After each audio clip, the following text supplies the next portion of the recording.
Hi everyone, my name is Eliza. Welcome back to Eliza's Bookshelf, or welcome if you're new.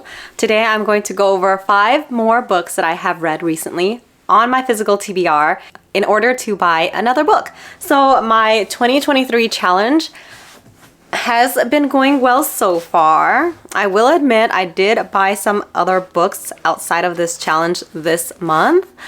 But I have my reasons for it, and I'll go over it in my March book haul. I might have to do, I'm gonna talk about it in my March book haul. But today I want to go over my 5 reads and then what book I bought after reading this. So yes, in 2023, I'm trying to make a dent in my physical TBR, and it's like so embarrassing. I feel like if I just count one shelf over here, there's like so many books that I haven't read yet. And so I really want to focus on my books because I know there's a lot in my shelves that will probably be favorites of mine. So let's get to it.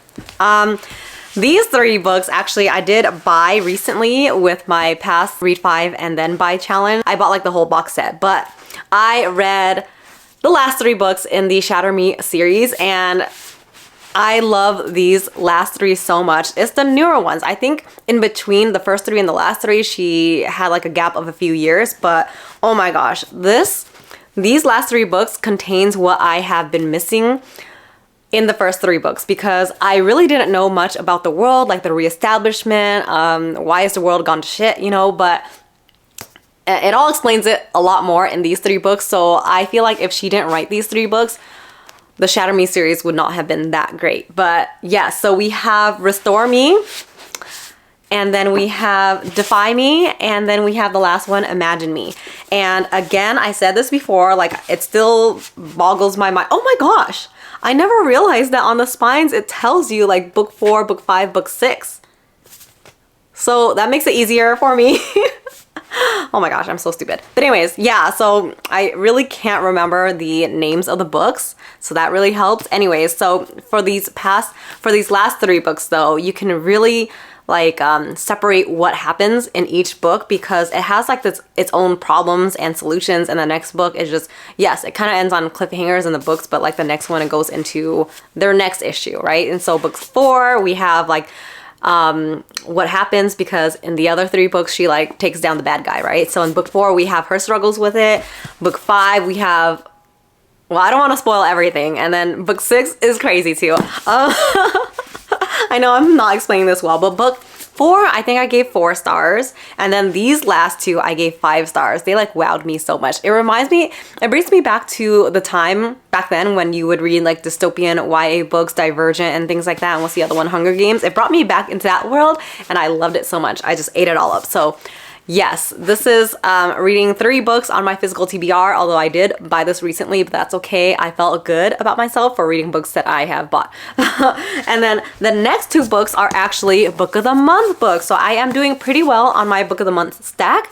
I had a goal of reading all of my Book of the Month books, all the remaining ones for this year. I think I had 30 on my list to start with, and so far I just looked at my app recently. So far I read 8 books, so I am on a good track, I believe.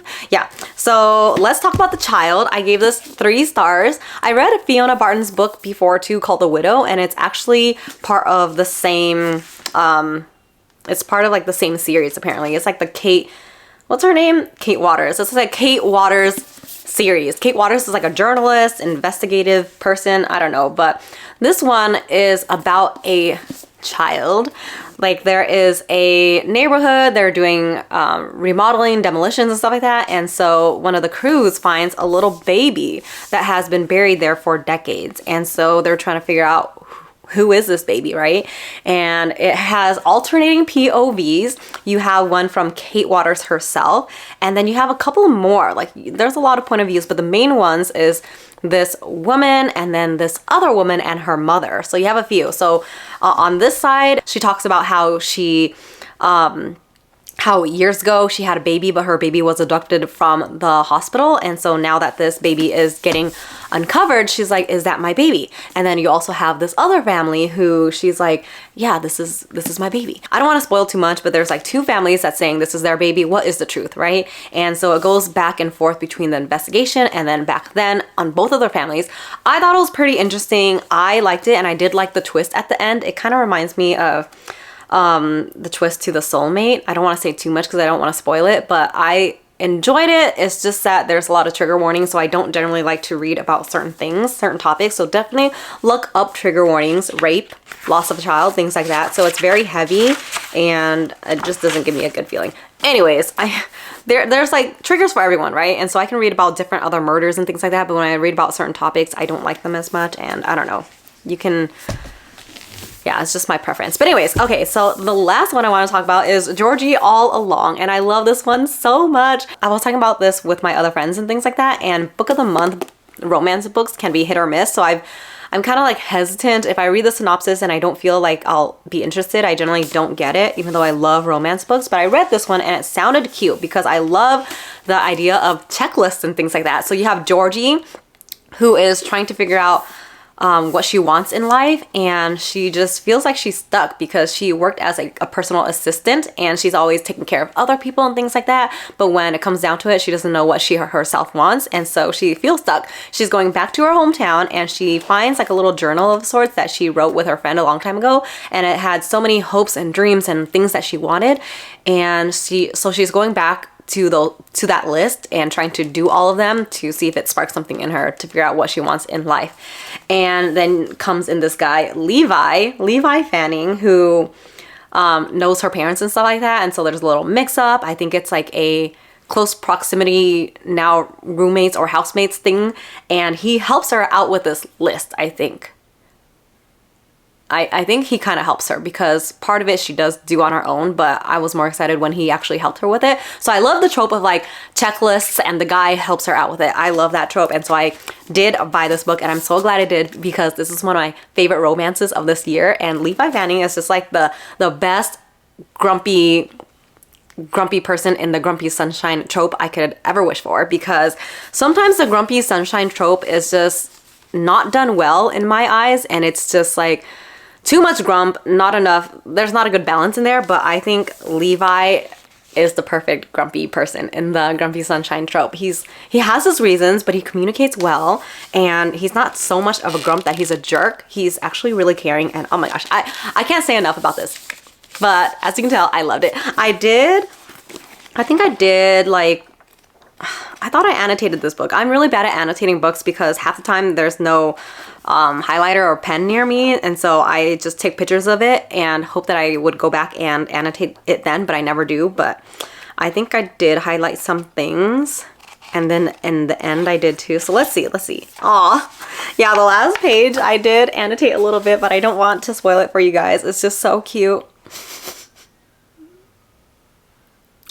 I love it so much. Okay, so yes, this is definitely a 5-star. So you have Restore Me, which is book 4 stars, and then you have the rest of them, which I actually gave 5 stars. I was really surprised because book number 1, Shatter Me, I was like teetering on the edge of DNFing, but and then you have The Child, which is 3 stars. It's good. I like the twist. I just did not like some themes. And then 5-star. Okay, so let's get into the book that I bought after these 5 physical books that I read of my own.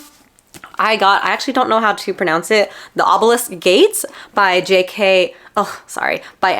Jemisin, and this is book 2 in this trilogy, and so I finally have a completed trilogy set. So the first book is the 5th season, and this is this book, and I've had The Stone Sky for the longest time because I saw it for $1 at my library, but I just never had the second book, and so I finally bought this. I bought it at like one of our book off stores, so it's like a secondhand type of book place. And it is a trilogy. It is completed. It's been out for a long time. People always rave about the series. I just never picked it up yet. So I have a complete set. And so yeah, now I just have a lot of completed trilogies and I just need to get started with them. Because I have this. I have The Poppy War I have a completed set with. I have Foundry Side.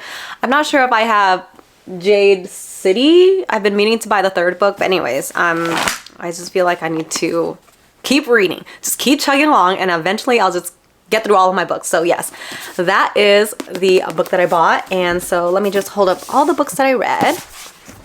Bum, ba, dum, bum. Yeah, I'm doing pretty well with my Book of the Month challenge, I think. Pretty proud of myself. So let's see. Oh, my finger hurts. Okay, so these are the 5 books that I read recently, and this is the book that I bought. All right, thank you so much again, guys, for joining me today. I will see you next time. Bye.